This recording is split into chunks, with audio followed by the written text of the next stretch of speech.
Okay, இந்த question பாருங்க. The characteristic function of IID. இந்த மாதிரி நமக்கு IIDன்னு கொடுத்துருப்பாங்க. இந்த ஒரு ஐக்கு வந்து என்னன்னா ஐடென்டிக்கல் அப்படின்னு அர்த்தம், இன்னொரு ஐ வந்து இண்டிபெண்ட் அப்படின்னு அர்த்தம்.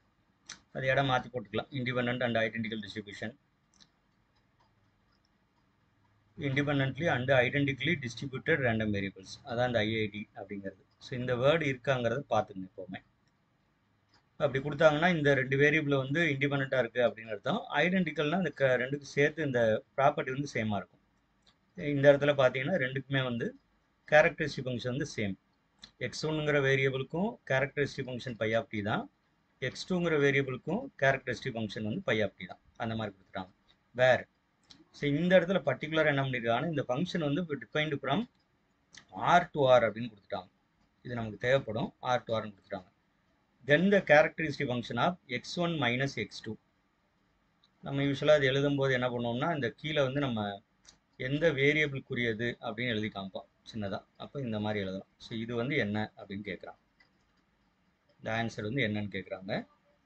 பை ஆஃப் டி, அதாவது இதுவே அங்கே ஒரு ஆப்ஷனாக கொடுத்துருக்காங்க. அந்த x1 x2க்கு தனித்தனியாக இருக்கிற கேரக்டரிஸ்டிக் ஃபங்க்ஷனே ஒரு ஆப்ஷனாக இருக்குது. அப்புறம் பை ஸ்கொயர் ஆஃப் டின்னு ஒரு ஆப்ஷன் இருக்குது, மைனஸ் பை ஆஃப் டின்னு ஒரு ஆப்ஷன் இருக்குது, பை ஆஃப் 1/t அப்படின்னு ஒரு ஆப்ஷன் இருக்குது.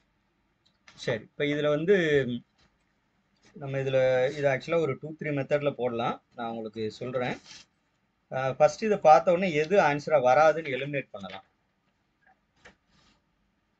இந்த மாதிரி கொஸ்டினை முடிஞ்ச அளவுக்கு பார்த்த உடனே ஆப்ஷன் ஸ்ட்ராங்காக இல்லைன்னா ஃபஸ்ட்டு மெத்தடு என்ன அப்படின்னா using properties of characteristic function. இந்த கேரக்டரிஸ்டிக் ஃபங்க்ஷனோட ப்ராப்பர்ட்டியை வச்சு உங்களால் எலிமினேட் பண்ண முடியுதா அப்படின்னு பாருங்கள். வேறு எதுவும் ப்ராப்பராக எதுவுமே ஒர்க் அவுட் பண்ண வேணாம், ப்ராப்பர்ட்டிஸ் மட்டும் வச்சு எலிமினேட் பண்ண முடியுதா. என்ன ப்ராப்பர்ட்டி இருக்குது நமக்கு? ஃபஸ்ட்டு ப்ராப்பர்ட்டி என்ன அப்படின்னா phi of 0 for any characteristic function. Phi of 0 வந்து நமக்கு என்ன வரணும்னா 1 வரணும். இப்போ ஆப்ஷன் செக் பண்ணி பாருங்கள். எதை எலிமினேட் பண்ணலாம்னு பாருங்க, கன்ஃபார்ம் பண்ண வேணாம் இப்போதைக்கு. ஏன்னா ஒரு ப்ராப்பர்ட்டி சாட்டிஸ்ஃபை ஆகுறதுனால அது கேரக்டரிஸ்டிக் ஃபங்க்ஷனாக இருக்க வேண்டிய அவசியம் இல்லை. But we can eliminate. Option C பாருங்கள், இந்த இடத்துல எழுதுகிறேன். ஆக்சுவலாக மைனஸ் பை ஆஃப் டி அப்படின்னு போட வேணாம். இதோட மீனிங் என்னென்னா at D equal to 0.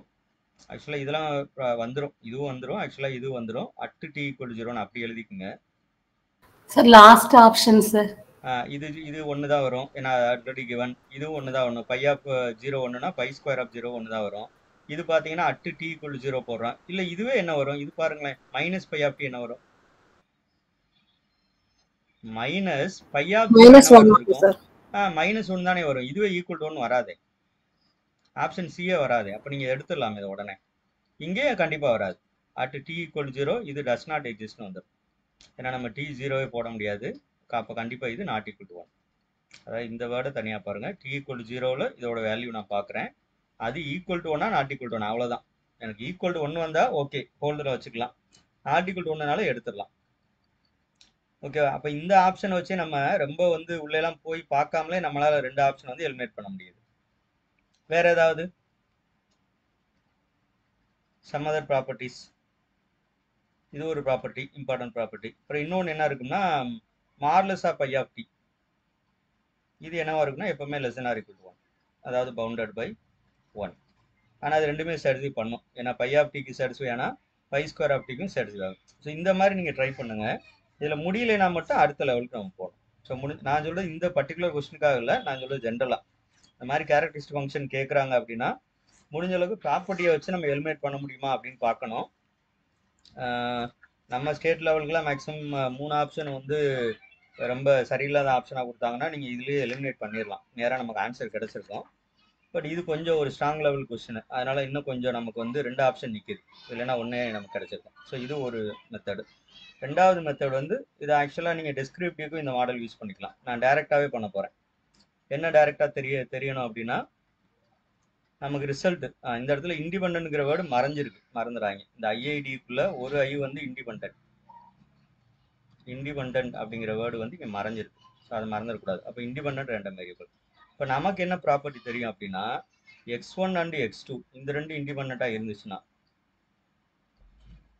R independent. இந்த கேரக்டரிஸ்டிக் ஃபங்க்ஷனில் என்ன சார் ப்ராப்பர்ட்டி இருக்குது அப்படின்னு பார்த்தீங்கன்னா x1 plus x2 இதோட கேரக்டரிஸ்டிக் ஃபங்க்ஷன் ஈக்குவல் என்ன வந்துரும்னா ப்ராடக்ட் ஆஃப் இந்த ரெண்டு கேரக்டரிஸ்டிக் ஃபங்க்ஷன் இப்படி எழுதிக்கலாம். I mean phi x1 of t into phi x2 of t இப்படி எழுதிக்கலாம். இப்படி ஒரு ப்ராப்பர்ட்டி இருக்கு. ஆக்சுவலாக நம்ம இதை டைரெக்டாக இ பவரில் போட்டே வந்து டிரைவ் பண்ணிடலாம். இல்லைனாலும் இது ப்ராப்பர்ட்டியாக மைண்டில் வச்சுக்கோங்க. ஸோ இது வந்து ஐ மீன் ரிசல்ட்டாக இந்த ப்ராப்பர்ட்டியாக. ஆனால் இங்கேயும் நம்ம கவனிக்கணும், x1 ப்ளஸ் x2ன்னு இல்லை. ஏன்னா நமக்கு கேட்ட கொஸ்டின் பார்த்தீங்கன்னா x1 மைனஸ் x2. அப்போ x1 மைனஸ் x2னா இங்கே நான் எழுதணும், ரெண்டு வேற வேற அர்த்தம். அப்போ x1 மைனஸ் x2 தான் இங்கே எழுதுறேன். இதுதான் நமக்கு ரெக்யூர்டு கேரக்டரிஸ்டிக் ஃபங்க்ஷன். இதுதான் எனக்கு ரெக்யூர்டு கேரக்டரிஸ்டிக் ஃபங்க்ஷன் இதுதான். தட் இஸ் ஈக்குவல் டு இதில் வந்து x1க்கு பதிலாக பிரச்சனை இல்லை, x1 போட்டுக்கலாம். ஆனால் x2க்கு பதிலாக என்ன போடணும்னா மைனஸ் x2 போடணும். மைனஸ் x2 ஆஃப் t இப்படி தான் எழுதணும். இது பிரச்சனை இல்லை. பை x1ங்கிற வேரியபிளோட கேரக்டரிஸ்டிக் ஃபங்க்ஷன் என்னன்னா it is given by phi t. இது பிரச்சனை இல்லை. ஆனால் இதுக்கு பை ஆஃப் டின்னு போட்டுறக்கூடாது. ஏன்னா இது x2ங்கிற வேரியபிள் கிடையாது, மைனஸ் x2ங்கிற வேரியபிள். ஸோ இதுக்கு என்ன ப்ராப்பர்ட்டி இருக்குன்னா, இந்த இடத்துல கான்ஸ்டன்ட் இருந்தா, அதாவது வேரியபிளுக்கு முன்னாடி கான்ஸ்டன்ட் இருந்தா, ஒரு நம்பர் இருந்தா அதை தூக்கி நீங்க என்ன பண்ணிடலாம்னா இங்க இருக்கிறத கொண்டு போய் இங்க பக்கத்துல போட்டுக்கலாம், டீக்கு பக்கத்துல. இப்போ நமக்கு -1 இருக்கு. அப்போ இந்த -1 கொண்டு போய் நான் என்ன பண்ணிட்டேன் அப்படின்னா டீக்கு பக்கத்துல போட்டேன், இங்க x2 போட்டேன். ஸோ அப்போ இது பை ஆஃப் டி, இது பை ஆஃப் டி, இது வந்து பை ஆஃப் மைனஸ் டி. இப்போதைக்கு நம்ம பை ஆஃப் மைனஸ் டீனே வச்சுக்கிறோம். நமக்கு இன்னொரு ரிசல்ட் தெரியும். என்ன ரிசல்ட் தெரியும் அப்படின்னா, ஐ மீன் அதுவுமே ஆக்சுவலாக ப்ராப்பர்ட்டி தான், கேரக்டரிஸ்டிக் ஃபங்க்ஷன் ப்ராப்பர்ட்டி தான். பை ஆஃப் மைனஸ் டி இதுவும் பை ஆஃப் டி ஒன்றுக்கு ஒன்று எப்படி இருக்கும், காஞ்சுகேட்டாக இருக்கும். கரெக்டா?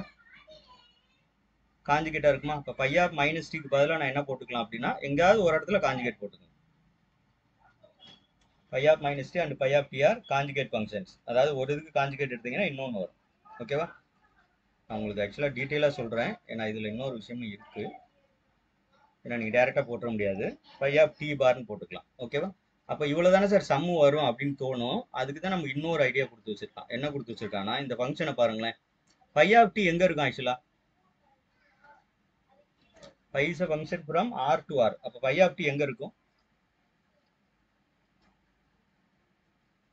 ஆர்ல இருக்கும் சார்.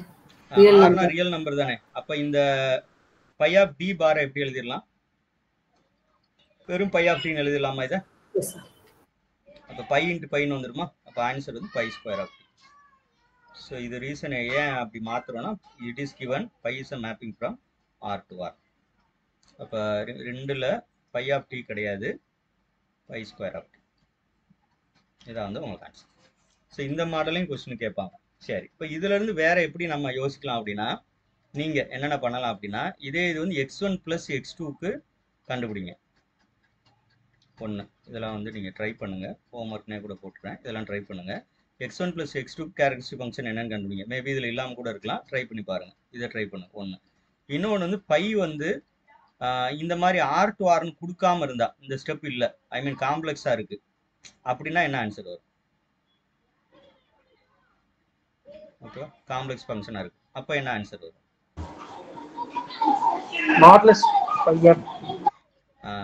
ஏன்னா அதுவும் கேட்கலாம். மேபி இந்த இடத்த கட் பண்ணி விட்டுட்டாங்க, இதை பற்றி எதுவுமே சொல்லலை, பையை பற்றி எதுவுமே சொல்லலை அப்படின்னா நம்ம எங்கே வரைக்கும் போக முடியும்னா இங்கே வரைக்கும் வந்துடலாம். ஐ மீன் இந்த ஸ்டெப் வரைக்கும் வந்துடலாம். இதுக்கு அடுத்த ஸ்டெப் போக முடியாது. பட் இந்த ஸ்டெப்பு எப்படி எழுதலாம் இன் ஜென்ரல்? நான் அது தனியாக எழுதிடுறேன். ஆக்சுவலாக நமக்கு இந்த ப்ராப்ளம் இதோட முடிஞ்சிருச்சு. இன் ஜென்ரல் என்ன பண்ணலாம் அப்படின்னா, நமக்கு தெரியும் z இன்ட்டு z பார் என்ன வரும்? Modulus z square. அதை இங்கே அப்ளை பண்ணிக்கலாமா? அப்போ phi of t into phi of t bar, phi of t the whole ஸ்கொயர்னு போடலாம், இல்லை phi square of phi of t the whole ஸ்கொயர்னே போட்டுருவோம். இதே மாடல் எழுதிடுறேன். ஆக்சுவலாக ஜென்ரலாக வந்து இதான் ஆன்சர். அந்த பை ஃப்ரம் ஆர் டு ஆர்னு கொடுக்கலன்னா, அதனால் ஜென்ரலாகவே நீங்கள் பை ஸ்கொயர் ஆஃப் டின்னு மெமரைஸ் பண்ணிட வேணாம், நம்ம சில நேரம் கவுத்து விட்டுறோம். ஏன்னா மாடலஸாக phi of t whole square தான் இன் ஜென்ரல். பட் இங்கே வந்து எனக்கு பை ஆஃப் டி ரியல் வேல்யூவாக இருக்கிறதுனால நமக்கு ஆன்சர் வந்து இந்த மாதிரி மாறிடும், பை ஸ்கொயர் ஆஃப் டி அப்படின்னு மாறிடும். சரி, இது ஒரு மெத்தட்னு சொன்னோன்னா இன்னொரு மெத்தட். சார் ஒருவேளை வந்து எனக்கு இதெல்லாம் வந்து கொண்டு வர முடியல, ஆனால் எனக்கு என்ன தெரியும்னா, ஏதாவது ஒரு டிஸ்ட்ரிபியூஷனோட கேரக்டரிஸ்டிக் ஃபங்க்ஷன் தெரியும். ஃபார் எக்ஸாம்பிள் வந்து நீங்கள் நார்மல் டிஸ்ட்ரிபியூஷனோட நான் எக்ஸாம்பிளுக்கு தான் சொல்கிறேன், இதுதான் தெரியும்னு அவசியம் கிடையாது. ஏதோ ஒன்று நார்மல் டிஸ்ட்ரிபியூஷனோட கேரக்டரிஸ்டிக் ஃபங்க்ஷன் தெரியும் அப்படின்னா அதை வச்சுட்டு நீங்கள் ட்ரை பண்ணலாம். இதை நீங்கள் ட்ரை பண்ணுங்கள். நார்மல் டிஸ்ட்ரிபியூஷனோட கேரக்டரிஸ்டிக் ஃபங்க்ஷன் எடுத்துக்கங்க. x1 x2 ரெண்டுக்குமே வந்து ரொம்ப ஈஸியாக எடுத்துங்க. n(0,1) கூட எடுத்துக்கலாம். நீங்கள் ஸ்டாண்டர்ட் நார்மல் டிஸ்ட்ரிபியூஷனே கூட எடுத்துக்கலாம். இதில் ஜென்ரலாக எடுத்துங்க. நார்மல் டிஸ்ட்ரிபியூஷனோட phi of t characteristic function எழுதிருங்க. எழுதிட்டு அதில் வந்து பை x1 மைனஸ் x2 என்ன வருதுன்னு பாருங்க, ஈக்குவல் டு என்ன வருதுன்னு பாருங்க. ஸோ அதை யூஸ் பண்ணி இந்த ஆன்சர் கண்டுபிடிச்சிருக்கேன். இதுக்கு ஏற்ற மாதிரி எந்த ஆப்ஷன் வருது அப்படின்னு. ஸோ ஃபஸ்ட்டு ப்ராப்பர்ட்டி ஆக்சுவலாக இந்த செகண்ட் அண்ட் தேர்டை மாற்றிக்கலாம் உங்களுக்கு அண்டர்ஸ்டாண்டிங் லெவலுக்காக. இது ஆர்டராக தான் இப்படி யோசிக்கணும்னு இல்லை. ஃபஸ்ட்டு ப்ராப்பர்ட்டி வச்சு யோசிங்க. அதுக்கப்புறம் செகண்ட் யூஸ் பண்ணுறா தேர்ட் யூஸ் பண்ணுறாங்கிறது உங்களுக்கு எந்த அளவுக்கு தெரியுமோ அதை மாதிரி யூஸ் பண்ணிக்கணும். இது பாருங்க, joint density function of 2 random variables X and Y is given by F of எக்ஸ்க்கு மாதிரி கொடுத்துட்டாங்க. xy divide by 96. இதெல்லாம் பாருங்களேன், லிமிட் கான்ஸ்டண்ட்டாக தான் இருக்குது. 0 to 4, 1 to 5. பிரச்சனை இல்லை, நம்ம எப்படி வேணாலும் எடுக்கலாம். Covariance of X comma Y கேட்டிருக்காங்க. அப்புறம் இ ஆஃப் 2x + 3y கேட்டிருக்காங்க. இதெல்லாம் கொஞ்சம் எக்ஸ்பெக்ட் பண்ணக்கூடிய கொஸ்டின் தான். நமக்கு எம்சிக்குள்ளே வரலாம், இல்லை டிஸ்கிரிப்டிவ்லேயும் வரலாம். ஏன்னா இதெல்லாம் ஸ்டாண்டர்ட் கொஸ்டின். அப்படியே கண்டுபிடிக்க வேண்டியதான். யாருக்காவது இதை பார்த்தோன்னே ஃபார்முலா ஞாபகத்துக்கு வருதா? ஏதாவது ஃபார்முலா கோவேரியன்ஸ் ஆஃப் எக்ஸ் ஒய்க்கு? பிரச்சனை இல்லை. இது பிரச்சனை இல்லை, அதை அப்படியே எழுதிடலாம். பட் இது நமக்கு ஃபார்முலா ஸ்ட்ரைக் ஆகணும் மைண்டில் பார்த்த உடனே. E of xy minus ஏன்னா இது தெரிஞ்சாதான் நான் அடுத்த ஸ்டெப் மூவ் ஆக முடியும். E of x into E of y. ஓகேவா? அப்போ என்ன அர்த்தம்னா நம்ம இதெல்லாம் கண்டுபிடிக்கணும்னு அர்த்தம். E of xy கண்டுபிடிக்கணும். ஐ மீன் மொத்தம் 3 வேல்யூ கண்டுபிடிக்கணும். E of x, E of y, E of xy கண்டுபிடிக்கணும். சரியா? கொஞ்சம் ரீகால் பண்ணுவோம். நம்ம 1 டைமென்ஷனில் பார்த்துருக்கோம் இல்லையா? What is E of x? கண்டினியூஸ்க்கு இன்டெகிரல் போடுவோம். ஒரே ஒரு இன்டெகிரல் போடுவோமா? ஒரு இன்டெகிரல் போடுவோம். இங்கே என்ன போடுவோம்னா எக்ஸ் போடுவோம். எக்ஸ் போட்டுட்டு இங்கே பிடிஎஃப் போடுவோமா? இந்த பிடிஎஃப் தான் இங்கே ஜாயின் பிடிஎஃப். அவ்வளோதான். மற்றதெல்லாம் அதே தான். நீங்கள் ஒன்றும் போட்டு கன்ஃபியூஸ் பண்ணிக்கிற வேணாம். இங்கேயும் எக்ஸ் தான் போடணும். F of X comma Y போடணும். டபுள் இன்டெகிரல் போட்டுக்கிறோம். அவ்வளோதான். இப்போ நம்ம ஏற்கனவே சொன்ன மாதிரி இங்கே லிமிட்டில் தான் இருக்குது. ஐ மீன் கான்ஸ்டன்ட் லிமிட் தான் இருக்குங்கிறதுனால டிஎக்ஸ் டிஒய்னு எழுதலாம், டிஒய் டிஎக்ஸ்னு எழுதலாம். நம்ம சாய்ஸ். இப்போ அது பிரச்சனையே கிடையாது. இப்போ லிமிட்டுக்கு வந்துடுவோம். ஜென்ரலாக எழுதும்போது -∞ போடுவோம். பட் இந்த கொஸ்டின் பர்டிகுலர் கொஸ்டினுக்கு நமக்கு லிமிட் இங்கே அதர்வைஸ் 0 ஆயிரும். இப்போ 0 to 4, ஒய்க்கு வந்து 1 to 5. இந்த லிமிட் கொஞ்சம் கவனமாக எழுதிக்கங்க. இங்கே மொதல் எக்ஸ் இருந்தால் இங்கே எக்ஸுக்கு வரணும். மாற்றி எழுதிட வேணாம். ஏன்னா அவசரத்தில் இதெல்லாம் கொஞ்சம் மிஸ்டேக் வரும். இது ஒய்க்கு. எஃப் ஆஃப் எக்ஸ் கமா வந்து xy டிவைடட் பை இந்த இடத்துல கூட நான் மாற்றிடுறேன். ஸோ இதோட ஆன்சர் இங்கே போட்டுறேன். xy by 96. With respect X integrate பண்ணணும். இப்போ இன்டகிரல் 1 to 5 எக்ஸ் ஸ்கொயராக மாறிடுமா? 3/96. இதில் இன்னொரு விஷயம் கூட நான் சொல்லிடுறேன். இந்த 1/96 வெளியே போட்டுருவோம். இந்த கான்ஸ்டன்ட் லிமிட் இருக்கும்போது நமக்கு இன்னொரு ப்ளஸ் என்ன அப்படின்னா, டபுள் இன்டகிரலை ப்ராடக்ட் ஆஃப் 2 சிங்கிள் இன்டகிரல்ஸாக எழுதிக்கலாம். அதாவது இந்த மாதிரி 1/96 தனியாக காமனாக போட்டேன். வேற என்ன இருக்குன்னா ஒய் டிஒய். நான் இது ஒரு ஸ்டெப் மட்டும் எழுதுறேன். ஒய் டிஒய் இது தனியாகவும், அதுக்கப்புறம் இன்டகிரல் 0 to 4 வேற என்ன இருக்கும்? எக்ஸ் ஸ்கொயர் மட்டும்தானே இருக்கும். எக்ஸ் ஸ்கொயர் டிஎக்ஸ் இப்படியும் எழுதிக்கலாம். நமக்கு இன்னும் கொஞ்சம் டைம் சேவ் ஆகும். ஏன்னா ஒரு இன்டகிரலை சிம்பிளிஃபை பண்ணிட்டு இருக்கணுங்கிறது இல்லையா சார்? இல்லை மேடம், இதுக்கு தேவையில்லை மேடம். கான்ஸ்டன்ட் லிமிட் இருந்தால் பிரச்சனை இல்லை. ஒன்று இன்னொன்று அஃபெக்ட் பண்ணாது. நீங்கள் பாருங்களேன். Correct sir. எக்ஸ் தனியாக இன்னொன்று இந்த இது ப்ராடக்ட்ல இருக்கணும். இந்த ஃபங்க்ஷன் இருக்கு இல்லையா, இது ப்ராடக்ட்ல இருந்தா தானே நம்ம பிரிக்க முடியும். பிளஸ் மைனஸ்ல இருந்தா வேற பிரச்சனை வந்துடும். Okay sir. அதாவது நான் உங்களுக்கு இந்த மாதிரி எழுதிடுறேன். எழுதிருக்கூட அர்த்தம் என்னன்னா, டபுள் இன்டகிரல் இருக்கு. லிமிட் வந்து a to b, c to d. வேற ஏபிசிடிஆர் கான்ஸ்டன்ட்ஸ் அப்படின்னு வச்சுக்கோங்க. இந்த மாடல்ல இருந்து இந்த ஃபங்க்ஷன் வந்து நான் கொஞ்சம் வேற லெட்டர் யூஸ் பண்ணிக்கிறேன். g of x into h of y. இப்படி ப்ராடக்ட்ல தான் இருக்கணும். இப்படி இருந்து dx dy இப்படி இருந்துச்சு அப்படின்னா, லிமிட் கான்ஸ்டன்டா இருந்துச்சுன்னா, இதை நான் என்ன பண்ணிக்கலாம் அப்படின்னா, வித் ரெஸ்பெக்ட் எக்ஸ் தனியாக பண்ணிக்கலாம். இன்டூ இது ஒரு ordinary product integral c to d h of y dy. அதே ஆன்சர் தான் வரும். நமக்கு என்ன மிச்சமாகும்னா, நம்ம இப்படி பண்ணாமல் டபுள் இன்டகிரல் ஆர்டராக வரும்போது ஒரு இன்டகிரலை சிம்பிளை பண்ணி முடிச்சதுக்கு அப்புறம் தான் இன்னொரு இன்டகிரல் பண்ணுவோம். பட் இப்படி நீங்கள் பிரித்து எழுதிட்டீங்கன்னா அட் அ டைம் 2 இன்டகிரலுமே பண்ணிடுவோம். அப்போ நமக்கு கொஞ்சம் டைம் சேவ் ஆகும் இல்லையா? அதனால் எங்கெல்லாம் பாசிபிலிட்டி இருக்கோ நீங்கள் இந்த மாதிரி நீங்கள் யூஸ் பண்ணிக்கங்க. அதே மாதிரி ஸ்டூடெண்ட்ஸுக்குமே இப்படி டீச் பண்ணுங்கள். மிஸ்டேக் விட மாட்டான். நம்ம காலேஜ் ஸ்டூடெண்ட்லாம் டபுள் இன்டகிரலில் போட்டு குழப்பி எடுப்பாங்க. வித்தியாசமாக ஆன்சர் கொண்டு வருவாங்க. பட் இதை கொண்டு வந்தீங்கன்னா சிங்கிள் இன்டகிரலாக மாறிடும். ஆன்சர் வந்து கொஞ்சம் கரெக்டாக வர சான்ஸ். ரைட். அப்போ அவ்வளோதான். இதை இன்டகிரேட் பண்ணிடுவோம் நம்ம. 1/96 y²/2 125. அப்படியே என்ன வருதுன்னு கொஞ்சம் சொல்லுங்கள். ஒர்க் அவுட் பண்ணி. x³ 3 0 to 4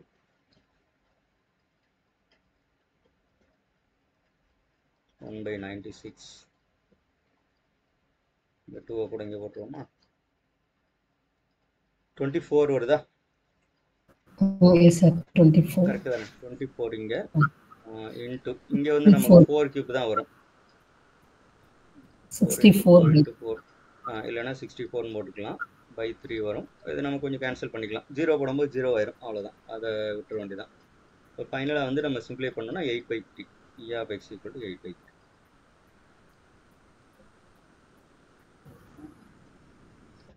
சிமிலர்லி E(y) இப்போ நீங்களே சொல்லிடலாம். எப்படி வரும்? எக்ஸ்னா எக்ஸ் போட்டோம். அப்போ ஒய்னா மெயினாக மைண்டில் வச்சுக்கிட்டு இந்த இடம் தான் ஒய் இன்ட்டு அப்படின்னு வரணும். அவ்வளோதான். அதுக்கப்புறம் டபுள் இன்டகிரல் வரும். இங்கே இந்த இடத்துல அந்த ஜாயின் பிடிஎஃப் இங்கே போட்டுருவோம். டபுள் இன்டகிரல் போட்டுருவோம். ஸோ இதுதான் நம்ம மெயினாக மைண்டில் வர வேண்டியது.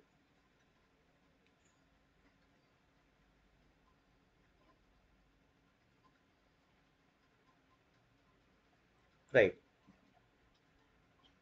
இதுவும் அதே தானே. என்னச்சு xy/96 இன்டகிரல். இதுவும் நம்ம சாய்ஸ் தான். நீங்கள் எப்படி வேணாலும் எழுதிக்கலாம். dx dy 0 to 4 1 to 5 0 to 4 1 to 5. இங்கேயும் பார்த்தீங்கன்னா அதே மாதிரி தான் வருது. அப்போ நம்ம தாராளமாக வந்து எக்ஸ் செப்பரேட் அண்ட் ஒய் செப்பரேட்டாக எழுதிக்கலாம். ஸோ 1/96 ஃபஸ்ட்டு வந்து இன்டகிரல் எக்ஸ் மட்டும் எழுதிக்குவோமா? 0 to 4 0 to 4 தானே எக்ஸுக்கு இருக்கு. எஸ் 0 to 4 எக்ஸ் மட்டும்தான் இருக்குது. X dx into integral 1 to 5 இங்கே y² வந்துடும். y² dy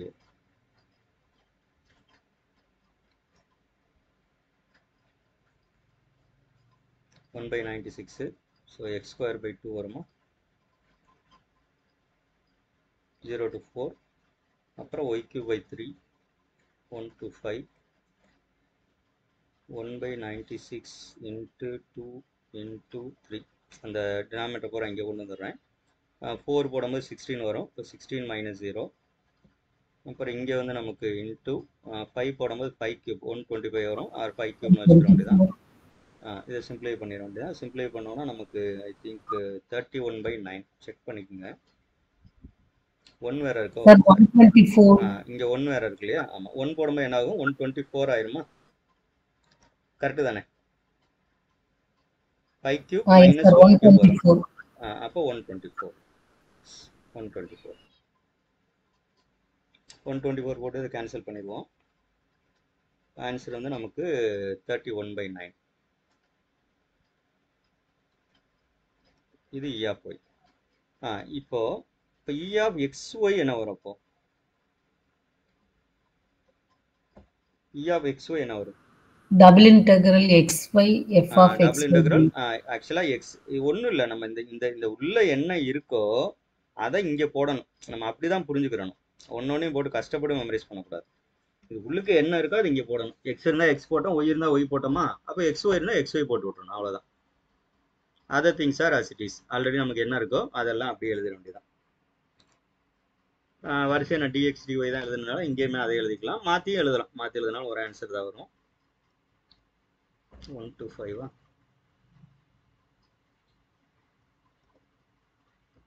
ஒய்யோட வேல்யூ வந்து நமக்கு 1 to 5. எக்ஸோட வேல்யூ 0 to 4. xy இன்ட்டு இது f of xy divided by 96 dx dy. அவ்வளோதான். நீங்கள் இதை மட்டும் ஞாபகம் வச்சுங்க. எக்ஸ் இந்த இந்த பக்கத்தில் என்ன போடுறோமோ அது இங்கே வந்துடணும். இந்த பாக்ஸை மட்டும்தான் நம்ம மாற்றிக்கிட்டே இருக்கோம், இந்த இடத்த மட்டும்தான். மீதி எல்லாம் இப்போ நம்ம கண்டுபிடிச்ச 3லையுமே மீதி பிளேஸ் எல்லாமே ஆசிட்டிஸ் அப்படியே தான் இருக்குது. இந்த ஒரு இடத்த தான் நம்ம மாற்றிக்கிட்டே இருக்கோம். இதுவும் பாருங்கள், ஆக்சுவலாக ப்ராடக்ட்டில் தான் வருது. ஸோ ப்ராடக்ட்டில் வரும்போது நீங்கள் தாராளமாக ப்ராடக்ட் ஆஃப் ஃபங்க்ஷன்ஸ் ப்ராடக்ட்டில் இருக்கும்போது பிரித்து எழுதிக்கலாம். பட் கண்டினியூட்டி செக் பண்ணிக்கங்க, அது அந்த பிரச்சனை இருக்காது. பட் ஒரு வேளை இருந்தால் இன்டெக்ரலே பண்ண முடியாமல் போயிடும், அப்போ நம்ம பிரிக்கவும் முடியாது. ஓகே, அப்போது இதை பொறுத்தளவில் 0 to 4 இதில் என்ன வரும்னா நமக்கு ரெண்டுமே எக்ஸ் ஸ்கொயராக மாறிடும். இப்போ இது ஒன்று, அதே மாதிரி இதுவும் பார்த்தீங்கன்னா 1 to 5 Y square dy x cube by 3 1 by 96 x cube by 3 0 to 4. அதே மாதிரி இதுவும் y cube by 3 1 to 5. நம்ம ஏதாவது இடத்துல மேலே ஆல்ரெடி கண்டுபிடிச்சி வச்சுருந்தோம் அப்படின்னா அதை நம்ம அப்படியே இங்கே போட்டுக்கலாம். இந்த y cube by 3 ஏற்கனவே மேலே வந்துச்சு, அதே மாதிரி x cube by 3 அதுக்கு மேலே வந்துருக்கும். அப்போ அதை மைண்டில் வச்சுருந்தோம்னா நீங்கள் அப்படியே சப்ஸ்டிட் பண்ணிக்கலாம். 1 by 96 இன்ட்டு 3 இன்ட்டு இதுவும் 3 தானே, 3 இந்த மாதிரி வந்துடும். 4 cube 64 இன்ட்டு இப்போ இங்கே 124 வரும். இதை சிம்பிளை பண்ணோம் அப்படின்னா 248 by 27. ஏன்னா நம்ம இங்கே எக்ஸோட பவர் இன்க்ரீஸ் ஆகிறதுனால நியூமரேட்டர் அதிகமாகிடுது. 248 divided by 27. ரைட். ஸோ இது வந்து எதுக்காக நம்ம இப்போ பண்ணிகிட்ருக்கோம் அப்படின்னா வேரியன்ஸ் கண்டுபிடிக்கிறதுக்காக, கோவேரியன்ஸ் கண்டுபிடிக்கிறதுக்காக. இப்போ கோவேரியன்ஸ்க்குரிய ஃபார்முலா இது எல்லாமே கண்டுபிடிச்சிட்டோம். ஆல்ரெடி நம்ம மேலே அங்கே எழுதிட்டோம். கோவேரியன்ஸாக xy equal to E of xy 248 divided by 27 minus E of x into E of y. E of x வந்து 8 by 3 into E of y வந்து 31 by 9. இது ரெண்டையும் மல்டிப்ளை பண்ணி பாருங்கள் என்ன வருதுன்னு. டினாமினேட்டர் 3 இன்ட்டு 9 27, நியூமரேட்டர் பாருங்கள் சேமாக வருதா, ஈக்குவல் டு 0. அப்போ இந்த கொஸ்டினுக்கு கோவேரியன்ஸோட ஆன்சர் வந்து 0. சரி, கோவேரியன்ஸ் 0னா என்ன சொல்லலாம் நம்ம? x and y are uncorrelated. அன்காரலேட்டடா இண்டிபெண்டா?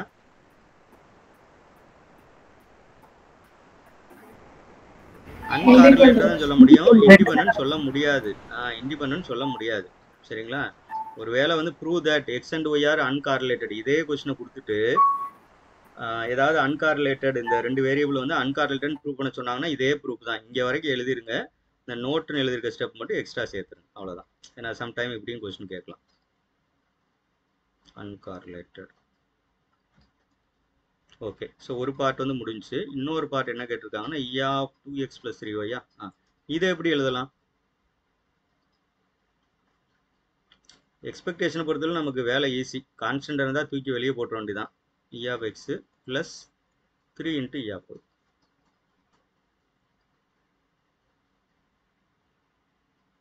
அதை அப்படியே சப்ஸ்டியூட் பண்ணிக்கலாம். அது நினைக்கிறேன். இது ஃபஸ்ட்டு பார்ட் முடிச்சிட்டோம். இது second part. E of 2x plus 3y. வேரியன்ஸ்க்கு இப்படி பண்ணிடக்கூடாது, எக்ஸ்பெக்டேஷனுக்கு தான். 2 into E of x plus 3 into E of y. இது ஆல்ரெடி நம்ம கண்டுபிடிச்சி வச்சிட்டோம். E of x and E of y அப்படியே சப்ஸ்டியூட் பண்ணிடுவோம். இப்போ 2 into 8 by 3 plus 3 into 31 by 9. இது என்ன வருதுன்னு பாருங்கள். 47 by 3. செக் பண்ணுங்க. Join Maths coaching for CSI, R Net Set, TRB exams. Contact 883-803-7215.